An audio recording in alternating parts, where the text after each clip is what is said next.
Avant de commencer l'histoire, dites-nous d'où vous regardez en laissant un commentaire ci-dessous. Si vous appréciez cette vidéo de Soulful Narrative, n'oubliez pas d'aimer et de vous abonner. Passez une merveilleuse journée. Profitez bien de l'histoire. Les mains d'Evelyn Hart tremblaient alors qu'elle fixait le test de grossesse sur le comptoir en marbre de sa salle de bain. Le soleil du matin, filtrant à travers les baies vitrées de son penthouse à Manhattan, illuminait deux lignes roses, sans équivoque, indéniables. Un cruel coup du sort qui lui donnait envie de rire et de pleurer en même temps. 3 semaines, seulement 3 semaines après avoir signé les papiers du divorce avec le milliardaire de la tech Julian Reed, et la voilà, portant son enfant. Elle s'affaissa sur le sol chauffant de la salle de bain, son peignoir de soie s'étalant autour d'elle comme du vin renversé. L'ironie ne lui échappait pas. Combien de fois avait-elle rêvé de ce moment pendant leurs 18 mois de mariage? Combien de fois avait-elle imaginé annoncer à Julian qu'il allait être père, voir ses yeux gris d'orage s'illuminer de joie? Mais pas comme ça. Jamais comme ça.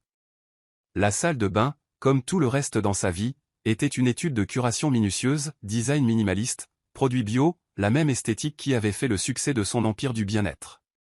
Evelyn se releva, croisant son reflet dans le miroir. Elle avait l'air identique à la veille. Pommette haute, yeux noisettes déterminés, ses cheveux châtains tombant en vagues parfaites. Le visage de Seren Life Company, l'application de bien-être et la marque Lifestyle qui venait de sécuriser un financement de série B. Personne n'aurait pu deviner que son monde parfaitement ordonné venait de basculer. Son téléphone vibra sur le comptoir, un autre email concernant la prochaine réunion du conseil d'administration. La bannière de notification affichait 3 appels manqués de son équipe de relations publiques. Il gérait probablement encore les retombées de l'annonce du divorce. La presse à scandale avait été impitoyable. Le couple en or de la tech met fin à son mariage. La reine du bien-être abandonne une histoire d'amour à $1 milliard. Le célibataire le plus convoité de la Silicon Valley de retour sur le marché. S'il savait seulement la vérité. Evelyn ferma les yeux, mais le souvenir déferla sans y être invitée. Ce mardi après-midi ensoleillé où elle avait décidé de surprendre Julian à son bureau avec des sushis de leur restaurant préféré.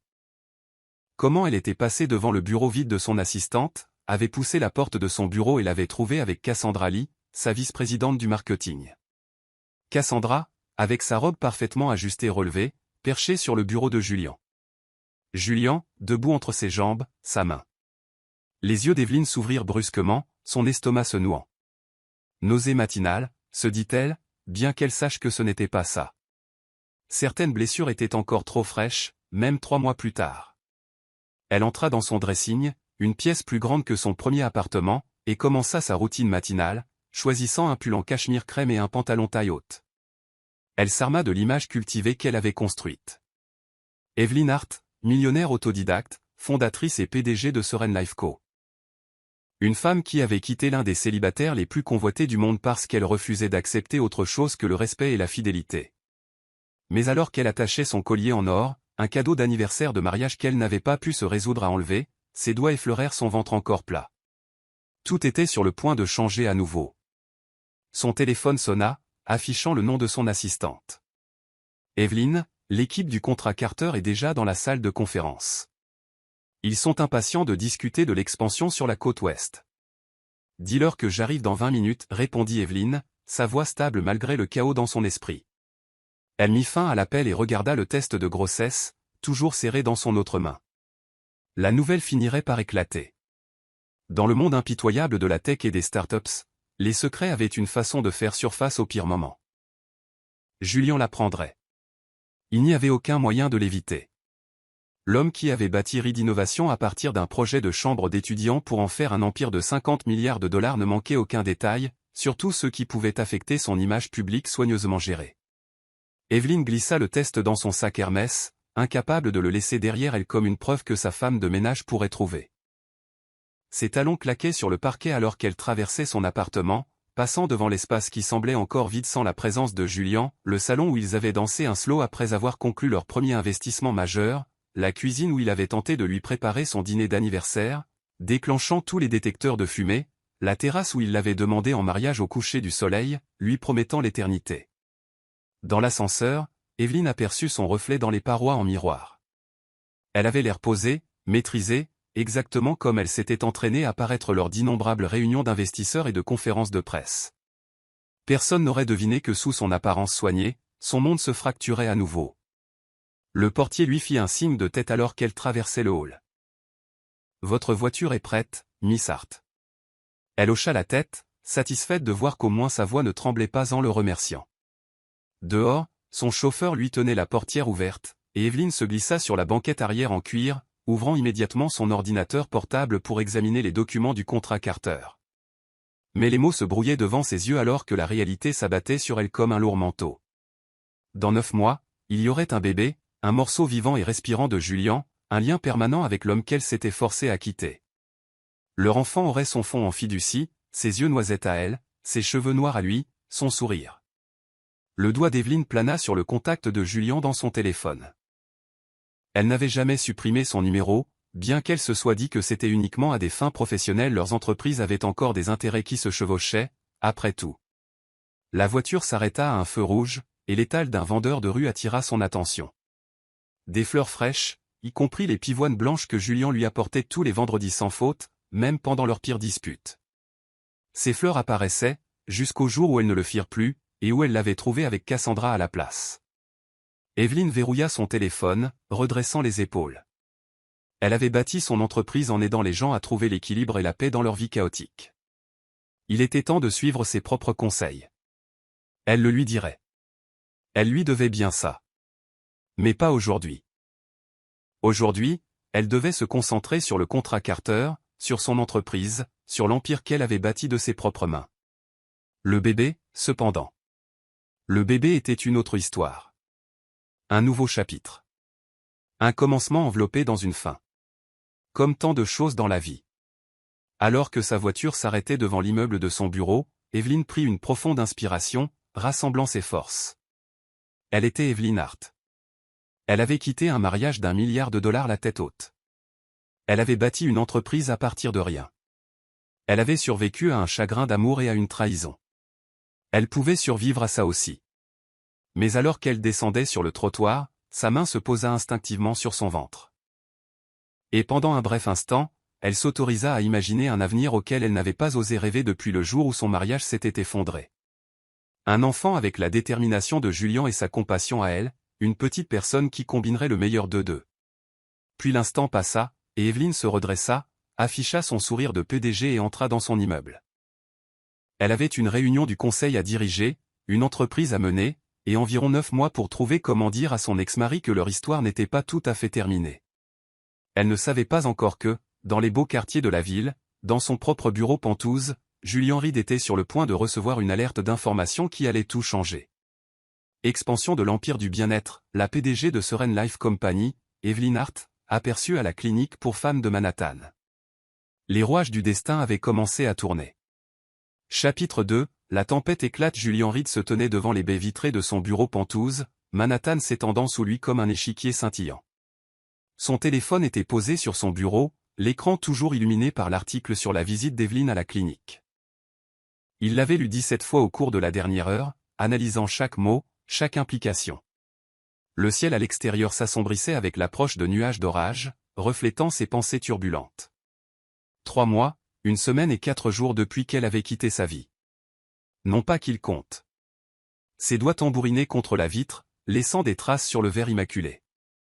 Les mêmes doigts qui avaient autrefois tracé des motifs sur la peau d'Evelyn, qui s'étaient emmêlés dans ses cheveux châtains, qui avaient maladroitement tenté d'attacher son collier pour leur premier anniversaire. Son interphone sonna. Monsieur Reed, le conseil d'administration attend dans la salle de conférence.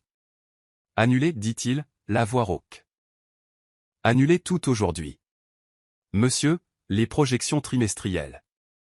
J'ai dit d'annuler, Lorraine. Il élevait rarement la voix, mais quelque chose dans son ton a dû trahir son état d'esprit, car l'interphone se tut. Les premières grosses gouttes de pluie frappèrent la fenêtre alors que Julian arpentait son bureau. La clinique mentionnée dans l'article était spécialisée en obstétrique. Il avait vérifié, bien sûr qu'il avait vérifié, avait fait jouer ses relations, mené des enquêtes discrètes, le genre de choses qui auraient exaspéré Evelyn si elle l'avait su. Mais elle n'était plus sa femme, plus à lui de la protéger ou de la préserver. Son téléphone vibra à nouveau, cette fois-ci un SMS d'Evelyn elle-même. Son cœur martela ses côtes alors qu'il l'ouvrait. Nous devons parler. Je suis enceinte. Le monde bascula sur son axe. 2 phrases. 8 mots. Un univers d'implication. Les mains de Julien tremblaient alors qu'il essayait de l'appeler. Directement sur sa messagerie vocale. Encore. Et encore. 20 fois il appela. Chaque fois entendant son message d'accueil professionnel. Chaque fois raccrochant sans laisser de message. Que pouvait-il bien dire?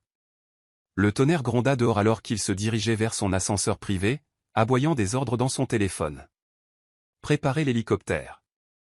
Maintenant. Je me fiche de la tempête. Faites-le. Son pilote protesta. Le temps s'aggravait. La visibilité était mauvaise. Julien s'en fichait. Il avait passé 3 mois à respecter l'espace d'Evelyne, à honorer sa décision de partir, à ravaler la vérité sur les machinations de Cassandra parce que sa fierté et sa honte l'avaient paralysé. Plus maintenant.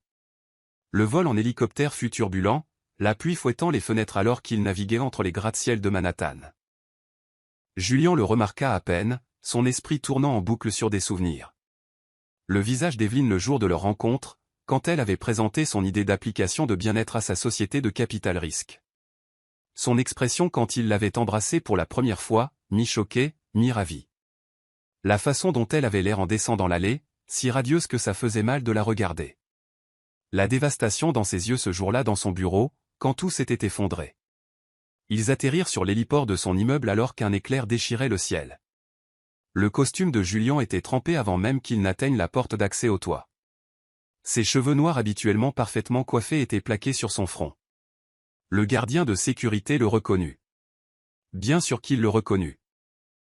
Tout le monde connaissait l'histoire d'Evelyne Hart et Julien Reed, le couple en or de la tech devenu une fable édifiante. L'ascenseur privé semblait ramper entre les étages. Julien desserra sa cravate, ayant l'impression d'étouffer. Quel droit avait-il d'être ici? Il avait perdu ce droit le jour où il l'avait laissé partir sans se battre pour eux, sans lui dire la vérité sur la destruction calculée de leur mariage par Cassandra. L'ascenseur s'ouvrit directement dans le Penthouse d'Evelyne. Leur Penthouse, autrefois. Il avait insisté pour qu'elle le garde dans le divorce, incapable de l'imaginer ailleurs. Maintenant, debout dans l'espace familier, il était assailli par les souvenirs. Les soirées jeux avec des plats à emporter étalés sur la table basse, les dimanches matins paresseux à lire le journal ensemble sur la terrasse. La nuit où elle lui avait dit qu'elle l'aimait pour la première fois, juste là, près de l'îlot de cuisine. Tu ne peux pas simplement faire atterrir un hélicoptère sur mon toit, Julien. Sa voix. Mon Dieu. Sa voix. Elle se tenait dans le couloir menant à sa chambre, vêtue d'un pull crème qui faisait resplendir sa peau. Une main reposait protectrice sur son ventre encore plat, et cette vue lui coupa le souffle. Tu es enceinte, dit-il, la voix brisée. Très observateur.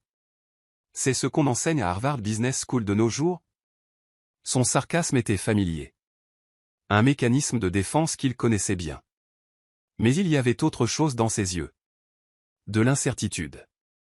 De la vulnérabilité. De la peur.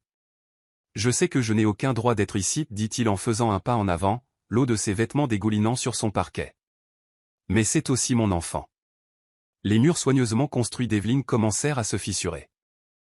Il le vit dans le léger tremblement de sa lèvre inférieure, dans la façon dont ses doigts tordaient le collier en or qu'elle portait encore, celui qu'il lui avait offert pour leur premier anniversaire.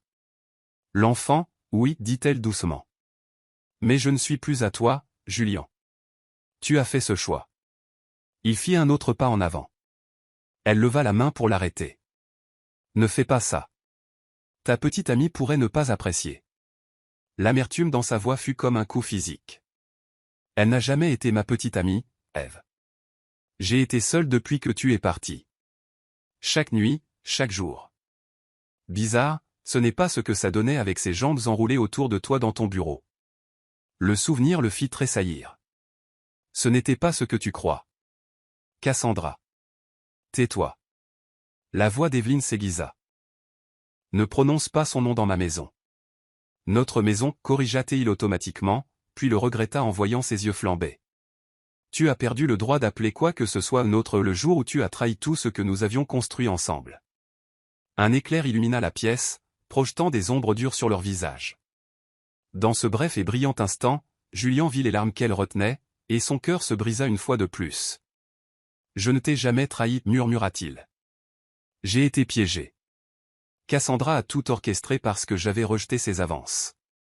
Mais quand tu nous as trouvés, quand j'ai vu ton visage, il passa une main dans ses cheveux mouillés. J'avais trop honte pour me battre, trop fier pour supplier. Je pensais que tu méritais mieux qu'un mari en qui tu ne pouvais pas avoir confiance. Evelyne vacilla légèrement. Un instinct le fit traverser la pièce pour la stabiliser, ses mains sur ses coudes, douces, familières.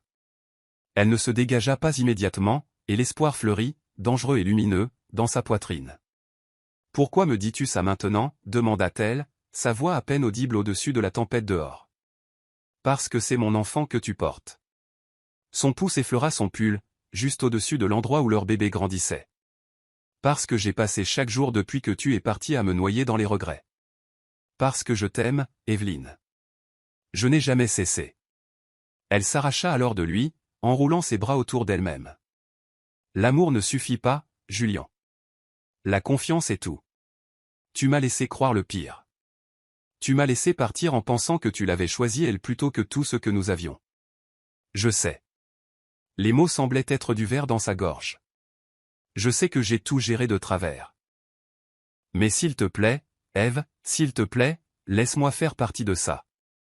Laisse-moi te prouver que je peux être l'homme que tu méritais. » Le tonnerre gronda dehors, faisant trembler les fenêtres. Evelyne se dirigea vers la fenêtre, regardant la ville assombrie par la tempête. Son reflet se superposait à la vitre striée de pluie, et Julian fut frappé par sa jeunesse à cet instant, par sa vulnérabilité. « J'ai une réunion du conseil dans 1 heure, dit-elle finalement. J'ai besoin que tu partes. Evelyne. Je ne dis pas non à ton implication avec le bébé, précisa-t-elle, toujours sans le regarder. Mais j'ai besoin de temps. Il ne s'agit plus seulement de nous. Julian voulait argumenter, rester, la prendre dans ses bras et ne plus jamais la lâcher. Mais il avait perdu ce droit. Alors, à la place, il hocha la tête, même si elle ne pouvait pas le voir.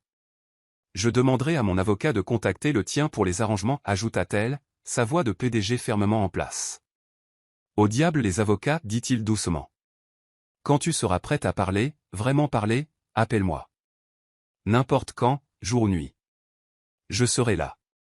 Il se dirigea vers l'ascenseur, chaque pas lui semblant de plomb. Juste avant que les portes ne se ferment, il entendit sa voix. Julian. Il retint la porte, l'espoir renaissant. Oui.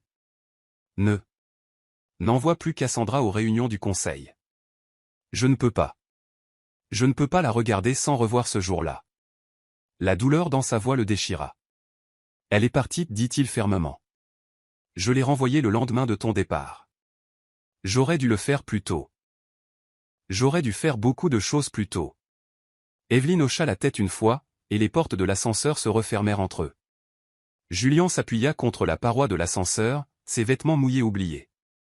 En haut, l'hélicoptère attendait pour le ramener à son Penthouse vide, à son empire d'acier et de verre, à sa vie sans Evelyne.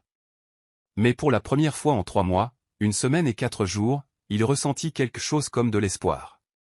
Parce que quelque part entre la tempête extérieure et la tempête dans leur cœur, il avait vu une lueur de l'amour qu'ils avaient autrefois partagé.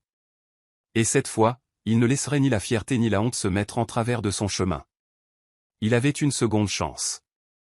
Un enfant en route. Une femme à reconquérir. Et Julian Reed n'échouait pas dans les choses qui comptaient. Pas 2 fois.